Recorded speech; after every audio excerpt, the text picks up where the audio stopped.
guys, my name is Kayla and I'm going to be showing you guys today how to do a technique with your acrylic paints called dry brushing. When you have a ceramic piece like this one that has a lot of texture on it, texture that you can feel, a technique that you can use that looks really nice is called dry brushing. And what it is basically using two different shades of paint, so a darker and a lighter, to really highlight the texture that you see on the piece. So I'm going to show you how to do that here.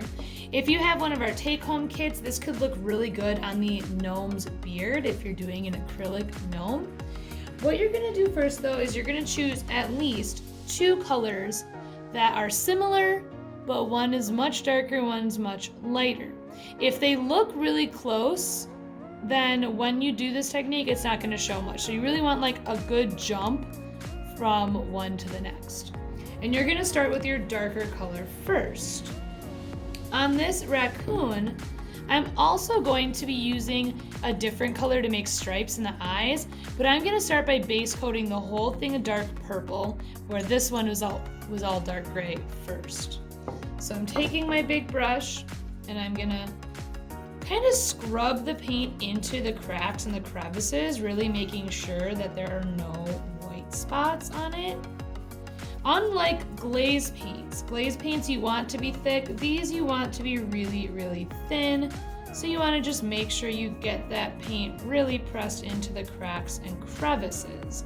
We're going to go over the eyes, go over the nose, go over everything, because these paints you can just layer on top of each other and they will show up.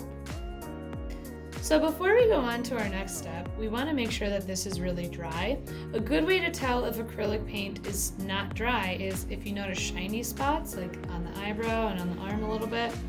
So you can either let it air dry or taking it to a hairdryer works too. Alright, so now we're ready to do our dry brush technique since we have our base coat on here. So I'm going to take my lighter purple and this is going to go all over the whole body. Even the parts that I want to add the darker colors to, I'm just going to dry brush the whole thing the light color, like this one has, that light gray all over it. When you're dry brushing, round brushes work the best. However, if you don't have a round brush, any brush is fine. These just are a little bit easier to use. So I'm going to dip my brush straight up and down into that light purple paint.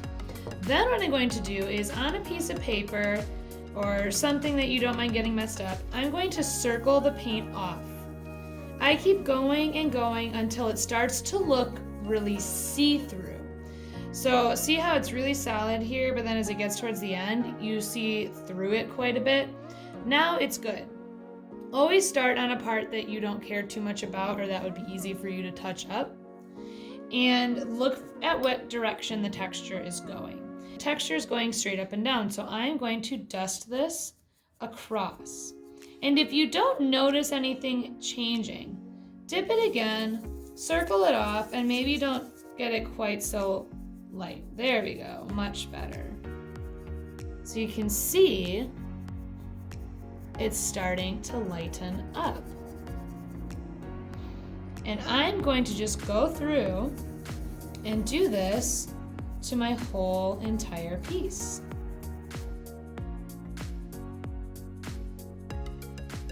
So here you can see the back of the hat I haven't dry brushed yet. However, the back of the body I did, and see how the one has a lot of texture and then one is really plain?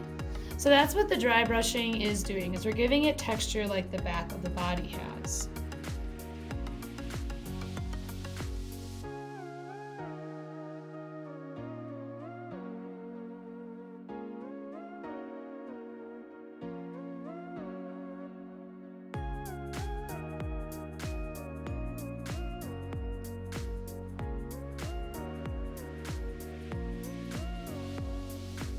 So I've done the dry brushing all over the whole entire body, so he's already got quite a bit of texture showing now, which is really nice.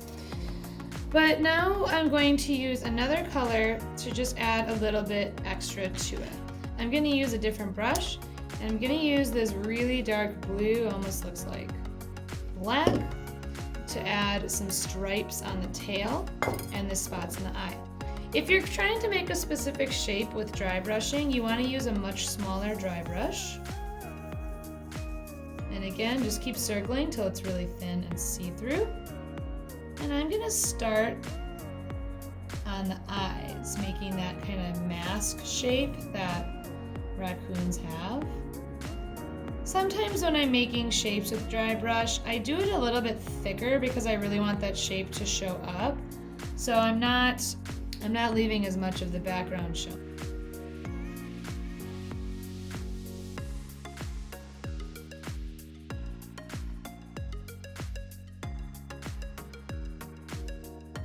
So you can see the little mask in blue. And to make my stripes, I'm just carefully kind of making a ring around the tail.